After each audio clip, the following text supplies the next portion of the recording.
리플이 잘 싸우고 있습니다. SEC를 상대로 해서 왜 우리만 유가증권이고 비트코인하고 이더리움은 유가증권이 아니냐. 그 회의 자료를 오픈해라. 그리고 전 SEC 직원을 증인 신청도 하고 그러죠. 그래서 SEC가 굉장히 지금 당하고 있는 것 같아요. 제가 보기에는. 계속 법원에서는 그래 맞다 오픈해라 라고 했는데 SEC 계속 연기해달라고 하고 있고 또 증인 채택도 거부해달라고 하고 있죠.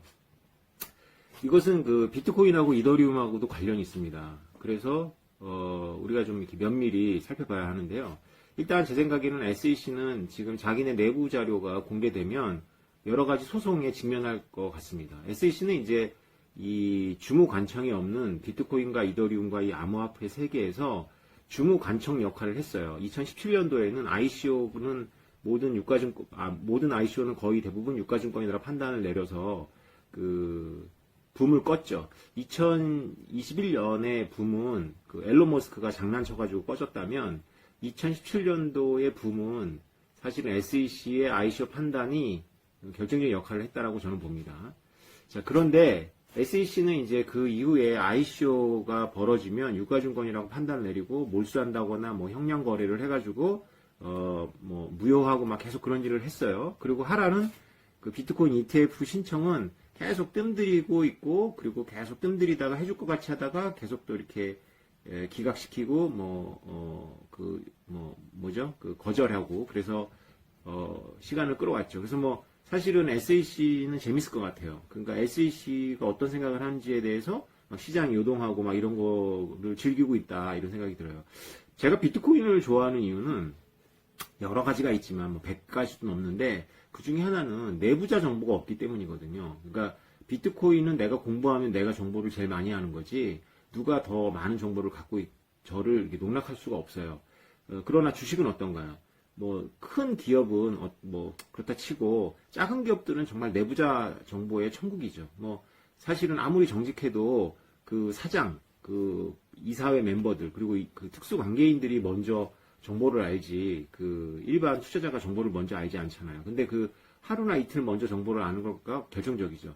아무리 법으로다 이것을 엄격하게 한다 하더라도 인간이 어떻게 할 수가 없는 거잖아요. 그런데 비트코인은 내가 공부를 하고 내가 보는 것만큼 보는 거지 누가 나보다 더 많은 정보를 갖고 있지 않습니다. 그런데 예외가 있죠.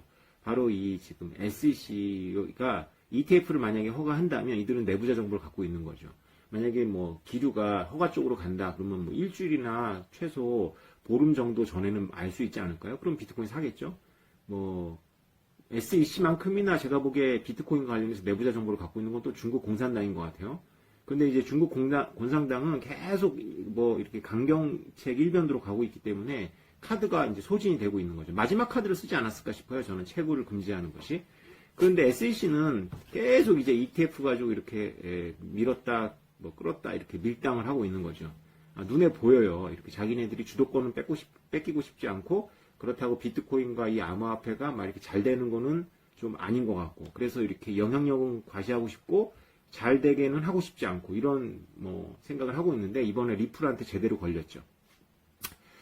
제가 이지성 작가의 유튜브를 보면서 정말 깜짝 놀랐는데요. 이지성 작가가 참 젊은 분이 굉장히 똑똑하고 그리고 또 올바른 생각을 하고 있는 친구라고 생각했는데 이 비트코인에 대해서는 너무 굉장히 무지하더라고요. 근데 비트코인에 대해서 무지한 거야 대부분 다 무지하니까 그렇다 치는데 미국에 대해서도 굉장히 무지하다는 생각이 들었어요. 미국을 굉장히 이렇게 중요하게 생각하면서도 미국에 대해서 되게 무지하구나. 그것이 이지성 작가가 비트코인에 대해서 이렇게 전망할 수밖에 없는 것이 되는 것은 단지 이지성이라는 젊은 친구만의 문제가 아니라 굉장히 만연해 있어요. 굉장히 사실은 반미를 외치는 사람들도 거의 미국을 신격화하고 있어요. 그러니까 놀랍게도 반미를 외치는 사람들은 올마이티라는 관점에서 미국이 전능한 거예요. 그런데 악한 미국이 전능한 거고 친미를 외치는 사람들은 미국이 전능한 데다가 선하기까지 하는 거죠. 참 황당해요. 이게 좀 뭔가 이렇게 과학적인 사고를 하고 체계적인 사고를 하면서 친미도 할 것이며 반미도 해야 되는데 이거 전부 진짜 음모론 전부 신화의 세계에 있는 것 같아요. 자, 미국은 중국이 아니죠. 중국은 법이 중요한 게 아니에요. 자기네들이 막고 싶으면 막습니다. 그래서 만약에 만약에 이 전 세계가 중국과 같은 정부밖에 없는 상태에서 비트코인이 나왔다. 그러면 저도 비트코이너가 되지 않았을 거예요. 왜냐하면 아무리 비트코인이 기술적으로 정부가 막기 어렵더라도 정부가 지연시킬 수 있는 방법은 굉장히 많거든요. 해방할 수 있는 방법은 굉장히 많아요. 그런데 전 세계에는 중국과 같은 정부만 있는 건 아니거든요. 미국 같은 나라들도 있고 서구 선진국들은 나름대로 몇백 년 동안 수업료를 내왔단 말이죠. 뭐에 대해서 수업료를 냈냐면 정부나 왕이나 관료들이 자의적으로 권력을 행사했을 때 그 사회가 어떻게 되는지에 대해서 전쟁도 겪었고 그 다음에 폭정도 겪었고 온갖 거를 다 겪고 이렇게 엎치락뒤치락 하면서 어떤 공감대를 만들어냈단 말이죠. 뭐 인간이 하는 일이기 때문에 완벽하진 않지만 그 서구 선진국의 관점에서 이 법이나 이런 법 질서를 바라보는 것과 중국 혹은 우리나라도 그렇죠. 우리나라도 뭐 떼쓰면 전부 법 만들어가지고 소급 입법 해버리잖아요. 이번 정부가 가장 적나라하게 보여준 것이 바로 우리의 재산권과 관련해가지고 우리가 그 법을 지키는 한도 내에서 게임을 하는 것이 아니구나. 그게 다가 아니구나. 뭐 법 바꿔서 과거에 는 합법이었는데 불법화 시켜버리고 때려잡잖아요. 뭐 임대사업자 같은 경우에는 뭐 현 정부가 하라고 했다가 또 뭐 하지 말라고 하고 막 이렇게 뭐 몇 번이나 엎치락뒤치락 하면서 완전히 작살을 내죠. 뭐 입시 제도 같은 게 대표적이죠. 대한민국에서 입시 제도가 과연 법치 정해진 룰에 의해 가지고 게임이 진행되느냐라고 물어본다면 그거에 대해서 그렇다라고 말하는 사람은 좀 정신이 이상한 사람이죠. 뭐 멀쩡한 명문 고등학교로 자리 잡았던 민사고가 지금 없어진다는 거 아닙니까? 뭐 저는 뭐 민사고를 좋아하고 안 좋아하고 뭐 이런 걸 떠나서 정말로 그 민사고 바라보고 민사고 졸업생들, 민사고 재학 중인 뭐 이해관계자들 얼마나 황당한 거예요. 이따가도 없어지잖아요. 자, SEC가 지금 이 비트코인과 관련해 가지고 거의 제가 보기에는 너무 오만방자했어요. 그냥 뭐 어떤 기준도 없이 지네 멋대로 막 하는 거죠. 권력을 행사하는 사람 입장에서는 마음대로 행사하는 게 제일 좋습니다. 기준을 만들고 행사하면 자기도 그 기준에 매여야 되는 거거든요. 이것이 바로 법치죠. 법을 행사하는 사람조차도 어떤 기준과 그 조항에 매일 수밖에 없는 거. 이것이 이제 법치인데 비트코인은 이제 비트코인을 이지성 작가 같은 사람은 이제 미국이 가만둘 리가 없다. 오케이.